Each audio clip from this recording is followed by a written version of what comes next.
Hello, નમસ્કાર વિદ્યાર્થી મિત્રો. ચેપ્ટર નંબર 4માં આગળની થિયરી લઈએ. લાસ્ટ ટાઈમ આપણે આયોનિક બંધની ચર્ચા કરેલી છે કે રાસાયણિક બંધ એટલે શું અને આયોનિક બંધ કોને કહેવાય એની થોડીક ચર્ચા કરેલી. રાસાયણિક બંધ એટલે કે કોઈ પણ અણુની અંદર જે ઘટકો રહેલા છે આ ઘટકોની વચ્ચે જે આકર્ષણ બળ ક્રિએટ થાય, આ આકર્ષણ બળ એટલે રાસાયણિક બંધન. હવે એમાંનું એક હતું આયોનિક બંધ. જ્યારે તટસ્થ પરમાણુ છે ઇલેક્ટ્રોન ગુમાવે ત્યારે ધન આયન બનાવે, તટસ્થ પરમાણુ ઇલેક્ટ્રોન મેળવે ત્યારે ઋણ આયન બનાવે. તો આ ધન અને ઋણાયન વચ્ચે એક પ્રકારનું સ્થિર વિદ્યુતકીય આકર્ષણ બળ લાગે, એને કારણે જે બંધ રચાય એને આયોનિક બંધ કહેવાય. ત્યારબાદ આવે સહસંયોજક બંધ. સહસંયોજક બંધમાં અણુની અંદર જેટલા ઘટકોએ ભાગ લીધેલો હોય એ દરેક ઘટકો વચ્ચે ઇલેક્ટ્રોનની ભાગીદારી થાય અને દરેક પરમાણુ કે દરેક તત્વ છે એ દરેક ઘટક છે તે એની સંયોજકતા કોષમાં 8 ઇલેક્ટ્રોન પ્રાપ્ત કરવાનું વલણ દર્શાવશે. મિત્રો, અહીંયા એક પ્રશ્ન લઈએ. સહસંયોજક પર્યાય કયા વૈજ્ઞાનિકે દાખલ કર્યો અને સહસંયોજક બંધ એટલે શું, ઉદાહરણ આપીને સમજાવો. તો સૌથી પહેલાં તો લેંગમ્યુરે 1919માં લેઇસની જે સુધારણા, જે લેવિસની અથવા લુઈસની જે ધારણાઓ હતી, કોસેલ લુઈસ અભિગમ જે હતો એમાં થોડોક સુધારો રજૂ કર્યો અને એણે એમ કીધું કે અષ્ટકને કારણે, બાહ્યતમ કોષમાં અષ્ટક પૂરું થવાને કારણે સ્પીસીસની સ્થિરતામાં વધારો થાય છે. તો આ અષ્ટકની સ્થાયી છે સમઘનીય રચનાને સ્થાને સહસંયોજક બંધ છે ને એ પર્યાય એણે દાખલ કર્યો કે ભાઈ અષ્ટકનો નિયમનું પાલન કરે છે, એ બધી વાત બરાબર, પણ આપણે અહીંયા સહસંયોજક બંધ એવો શબ્દ આપણે વાપરીએ. એક જ તત્વના બે ભિન્ન તત્વ, એક જ તત્વના અથવા બે ભિન્ન તત્વના એક ઇલેક્ટ્રોનની ભાગીદારી થઈ ઇલેક્ટ્રોનની સહિયારી જોડી બને અને બંને પરમાણુ નજીકના ઉમદા વાયુ જેવી રચનાનું અષ્ટક મેળવવાથી કે મેળવે અને તે બે પરમાણુ વચ્ચે જે બંધ રચાય એને સહસંયોજક બંધ કહેવાય. એટલે બે સમાન પરમાણુ હોય અથવા બે જુદા પરમાણુ હોય. દાખલા તરીકે હું તમને વાત કરું, એક મારી પાસે હાઇડ્રોજન છે, એક ક્લોરિન છે. હાઇડ્રોજનની બાહ્યતમ કોષમાં 1 ઇલેક્ટ્રોન છે. ક્લોરિનની બાહ્યતમ કક્ષામાં ક્લોરિનનો એટોમિક નંબર 17, એટલે સાદી ઇલેક્ટ્રોન રચના 2, 8 અને 7. એટલે ક્લોરિન પાસે 7 ઇલેક્ટ્રોન થાય.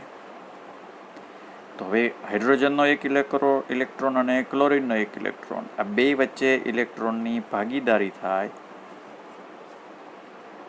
અને બંને તત્વ છે નજીકના નિષ્ક્રિય વાયુ જેવી ઇલેક્ટ્રોન રચના મેળવવાનો પ્રયત્ન કરે. હાઇડ્રોજનમાં નજીકનું નિષ્ક્રિય વાયુ તત્વ હિલિયમ, એટલે હિલિયમની ઇલેક્ટ્રોન રચના 1s2. એટલે હિલિયમ છે એ 2 ઇલેક્ટ્રોન મેળવી, હાઇડ્રોજન છે એ 2 ઇલેક્ટ્રોન પ્રાપ્ત કરી કે 2 ઇલેક્ટ્રોન વાળું હિલિયમ જેવી ઇલેક્ટ્રોન રચના મેળવશે. ક્લોરિન છે એ આર્ગોન જેવી રચના મેળવશે 2, 8, 8, 18 માટે. એટલે કાં બંને સ્પેસીસ સમાન હોય અથવા અલગ હોય. એટલે ઇલેક્ટ્રોનની જે ભાગીદારી કરીને જે બંધ રચાય ને એને સહસંયોજક બંધ કહેવાય. એવું એક ઉદાહરણ તમને અત્રે અહીંયા ક્લોરિન વાળું સમજાવવાનો પ્રયત્ન કર્યો છે. હવે ધારો કે ક્લોરિનની રચના થાય Cl2ની, એ કેવી રીતે થાય તો કે 2 ક્લોરિન પરમાણુ એકબીજા સાથે ઇલેક્ટ્રોનની ભાગીદારી કરી અને સહસંયોજક બંધ રચે. અહીંયા હાઇડ્રોજનમાં 2 થાય છે, બરાબર ને, ક્લોરિનમાં 8 થાય છે, જે તમને અહીં 2 બતાવવાનો પ્રયત્ન કર્યો છે. જો આ રાઉન્ડ તમે લેશો તો બંને રાઉન્ડની અંદર 8-8 ઇલેક્ટ્રોન આવવા જોઈએ. એટલે અહીંયા જે બંને પરમાણુ 1-1 ઇલેક્ટ્રોનની ભાગીદારી કરે છે, એટલે બંને ક્લોરિન વચ્ચે સિંગલ બંધ બને છે, 1-1 બંધ બને છે, એવું આપણે કહી શકીએ. એટલે આ રીતે સહસંયોજક બંધ ઇઝીલી સમજાવી શકાય. નેક્સ્ટ ક્વેશ્ચન ઇઝ, એના પછીનો એક પ્રશ્ન લાવો.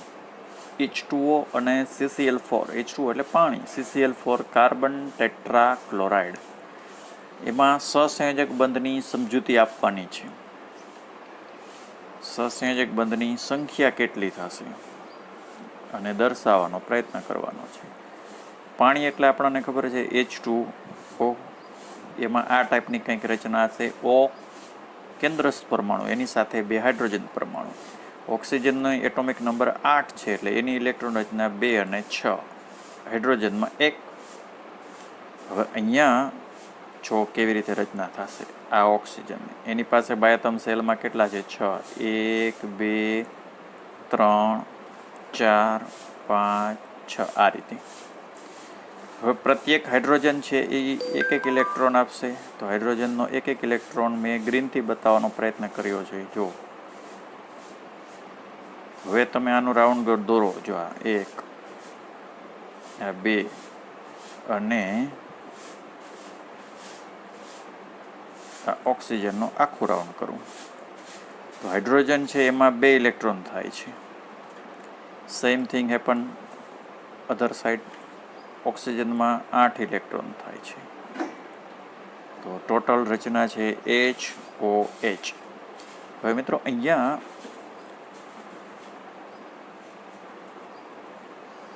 ઓક્સિજનમાં આ જે 2 ઇલેક્ટ્રોન છે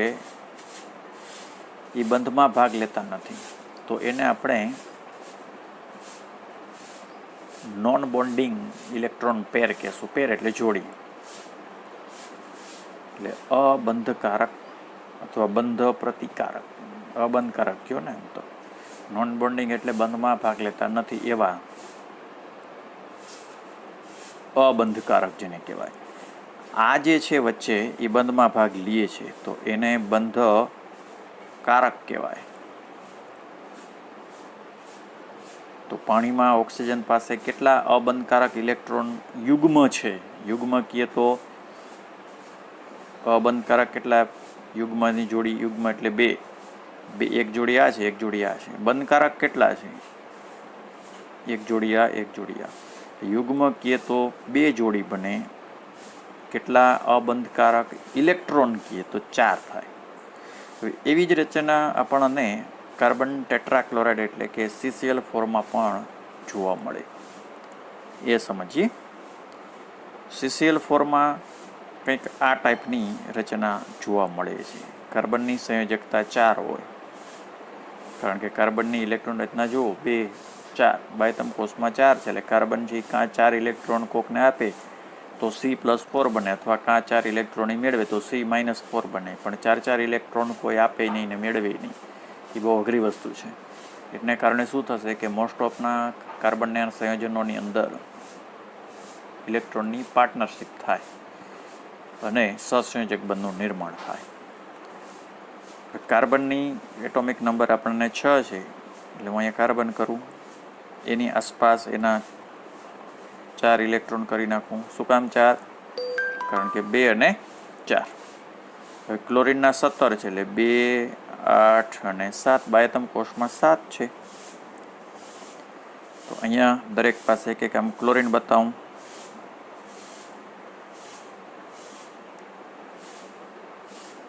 ક્લોરીન પાસે કેટલા છે? 7 છે. 7માંથી યા 7 થશે. જો અલગ બતાવું એના 1 2 3 4 5 6 અને આ 7મો અહીંયા આપ્યો 1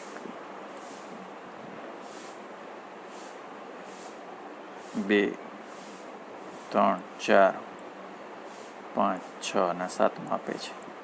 સેમ થિંગ બધી બાજુ સરખું જ આવશે.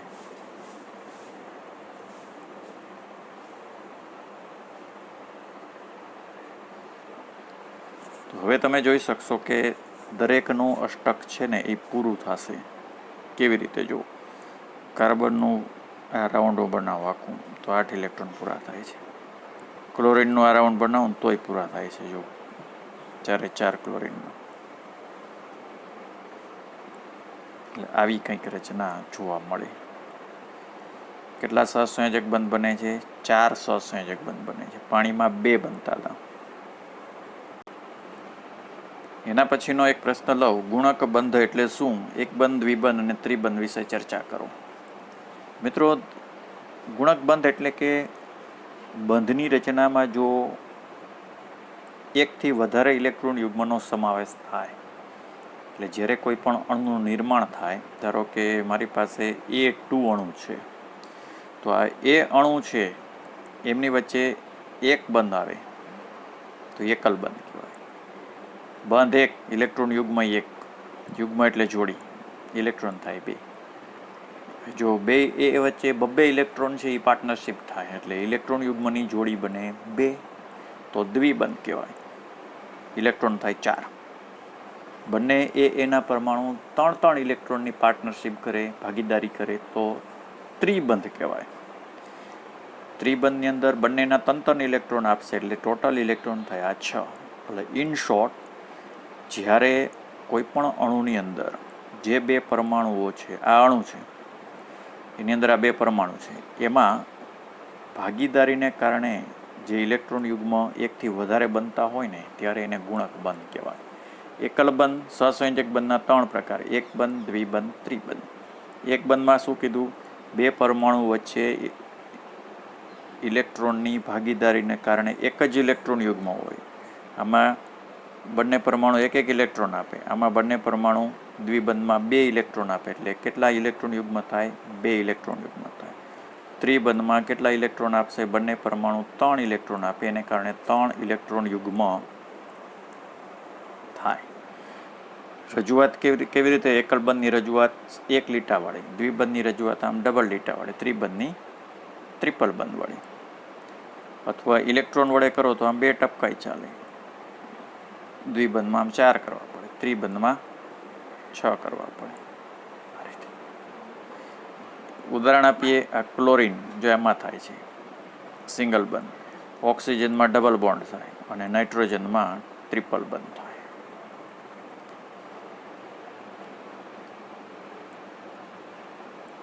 એકલ બંધમાં ભાગીદારનું એક ઇલેક્ટ્રોન યુગ્મ એટલે કેટલા ઇલેક્ટ્રોન થાય? 2. એ બંને ક્લોરીનની વચ્ચે રહેશે. આમાં ઓક્સિજનમાં 2 ઇલેક્ટ્રોન યુગ્મ એટલે કે ટોટલ 4 ઇલેક્ટ્રોન છે ને એ વચ્ચે રહેશે. અને નાઇટ્રોજનમાં ટોટલ 3 ઇલેક્ટ્રોન છે એ બંને નાઇટ્રોજનની વચ્ચે રહેશે અને અષ્ટક પૂર્ણ કરશે. નાઇટ્રોજનની અને ઓક્સિજનની સહસંયોજક નિરૂપણ અથવા લુઈસ નિરૂપણ સમજાવી દઉં તમને. ધારો કે આ O2 છે. O2 બનશે કેવી રીતે? તો કે O + O એટલે O2. ઓક્સિજનનો એટોમિક નંબર 8 છે, જે સાદી ઇલેક્ટ્રોન રચના 6 થઈ. આ એક ઓક્સિજન, આ બીજો ઓક્સિજન. હવે ઓક્સિજનની બાહ્યતમ કક્ષાની અંદર 6 ઇલેક્ટ્રોન છે, 1 2 3 4 5 6. એવું જ બીજા ઓક્સિજન માટે દઉં, એક અલગ પાડવા માટે 1 2 3 4 5 6. હવે આ રાઉન્ડ તમે ગણો. જો 2 રાઉન્ડ ગણશો ને તો 2ની અંદર 8 ઇલેક્ટ્રોન થશે, 1 2 3 4 5 6 7 8. તે 2 ઓક્સિજન વચ્ચે આમ દ્વિબંધ થાય. નાઇટ્રોજનની અંદર ત્રિબંધ થાય N2માં. N2માં N + N છે. નાઇટ્રોજનનો એટોમિક નંબર 7 છે એટલે 2 અને 5. બાહ્યતમ કોષમાં 5 ઇલેક્ટ્રોન છે. 5 ઇલેક્ટ્રોનની વહેંચણી બતાવું, 1 2 3 4 5. સેમ થિંગ આઉટ બાજુમાં 1 2 3 4 5. હવે અષ્ટક પૂરું કરો આખું. હવે આખો રાઉન્ડ દોરું છું. તો આ નાઇટ્રોજનનો જો 1 2 3 4 5 6 7 8. સેમ થિંગ બાજુના પડોશમાં નાઇટ્રોજન સાથે એટલે N ટ્રિપલ N, જેને આપણે ત્રિબંધ કહીશું.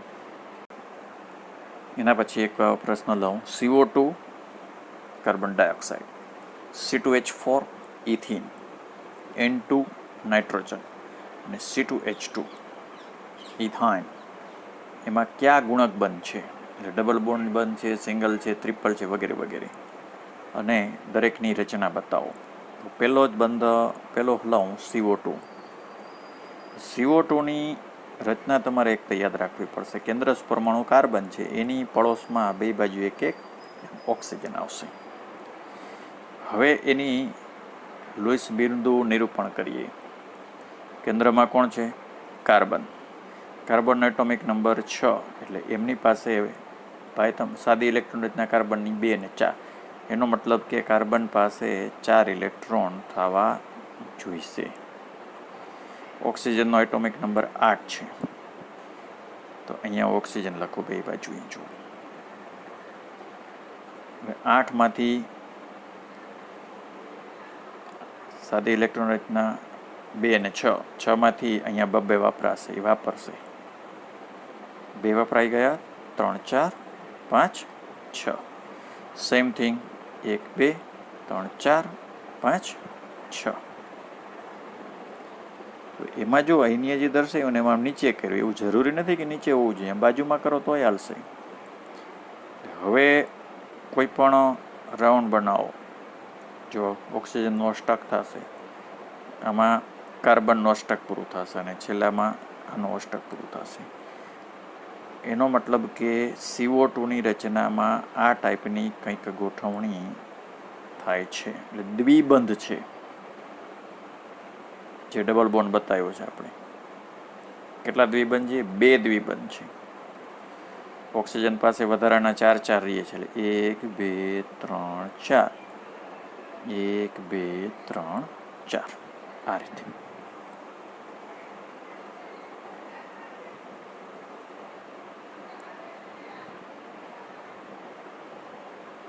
હવે હું લઉં છું ઇથીન C2H4. C2H4ની રચના આવી ગઈ છે. 10મા ધોરણમાં તમારે આલ્કેન, મિથેન, ઇથેન, પ્રોપેન એવું આવી ગયું છે. આલ્કેનમાં કાર્બન કાર્બન વચ્ચે એક બંધ હોય, આલ્કીનમાં કાર્બન કાર્બન વચ્ચે દ્વિબંધ હોય. દ્વિબંધ બનવા માટે ઓછામાં ઓછા 2 કાર્બન જોઈએ, એટલે ઇથીન 2 કાર્બન માટે ઇથેન થાય. 2 કાર્બન કાર્બન વચ્ચે જો દ્વિબંધ હોય ને તો ઇથીન થાય. ત્રિબંધ હોય તો આલ્કાઇન એટલે કે ઇથાઇન થાય. તો અહીંયા જો આની હવે ગોઠવણીની વાત કરું, હાઇડ્રોજનમાં 1 થાય, કાર્બનમાં એટોમિક નંબર 6 છે, એટલે 2 અને 4. રચના બતાવું. કાર્બન કાર્બન કેટલા દ્વિબંધ બને છે? 2. એનો મતલબ કે બંને કાર્બન પરમાણુ 2 ઇલેક્ટ્રોન આપશે. કાર્બનનો એટોમિક નંબર 6 છે. બાહ્યતમ કોષની ઇલેક્ટ્રોન રચના 2 અને 4. 2 અહીંયા વપરાણા, એક આ ત્રીજો, એક આ ચોથો. સેમ થિંગ સામેની બાજુ થઈ ગયા. હવે આની સાથે હાઇડ્રોજન જોડાશે. હાઇડ્રોજન છે એ પોતાના ઇલેક્ટ્રોન આપશે. હાઇડ્રોજન એક જ ઇલેક્ટ્રોન આપશે.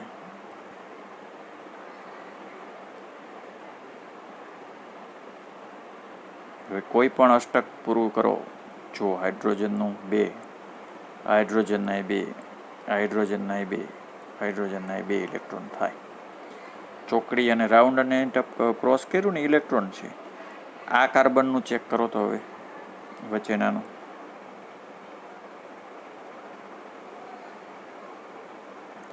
ચાર 6 8. આ બાજુ એ કરવું હોય તો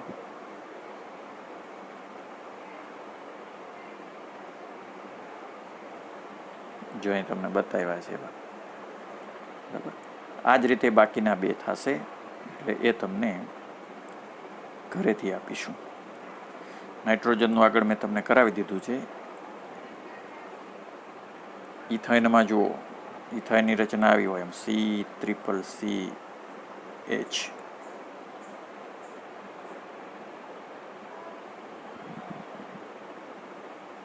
હોમવર્કમાં આપીએ છીએ. Next question. લુઈસ બિંદુથી સહસંયોજક બંધની રચનાની શરત લખો. દરેક સહસંયોજક બંધ છે ને એ 2 ભિન્ન પરમાણુ અથવા બંને પરમાણુઓની વચ્ચે ઇલેક્ટ્રોનની ભાગીદારીનું રિઝલ્ટ છે. સહસંયોજક બંધ શું છે? તો કે 2 પરમાણુ છે એ બંને પરમાણુ ઇલેક્ટ્રોનની ભાગીદારી કરે, એને કારણે સહસંયોજક બંધનું નિર્માણ થાય. દરેક પરમાણુ છે ને એ ઓછામાં ઓછું 1 ઇલેક્ટ્રોન તો આપવો જ જોઈએ, તો જ સહસંયોજક બંધ થાય. એવું ના થવું જોઈએ કે ભાઈ ધારો કે મારી પાસે A અને B છે, એમની વચ્ચે બંધ રચાય છે. એવું ના બનવું જોઈએ કે A છે એ 2 ઇલેક્ટ્રોન આપે, B છે એ કંઈ ના આપે. જો એવું થાય ને તો સહસંયોજક બંધ નથી, તો એ સવર્ગ સહસંયોજક બંધ છે. સહસંયોજક બંધમાં એવું હોવું જોઈએ કે બંને પરમાણુ ઓછામાં ઓછો એક ઇલેક્ટ્રોન આપી અને ભાગીદારી કરતો હોવો જોઈએ અને ઉમદા વાયુ જેવી ઇલેક્ટ્રોન રચના પ્રાપ્ત કરશે. એટલે સહસંયોજક બંધની અંદર શું જોવા મળે? બંને પરમાણુઓ ઇલેક્ટ્રોનની ભાગીદારી કરે.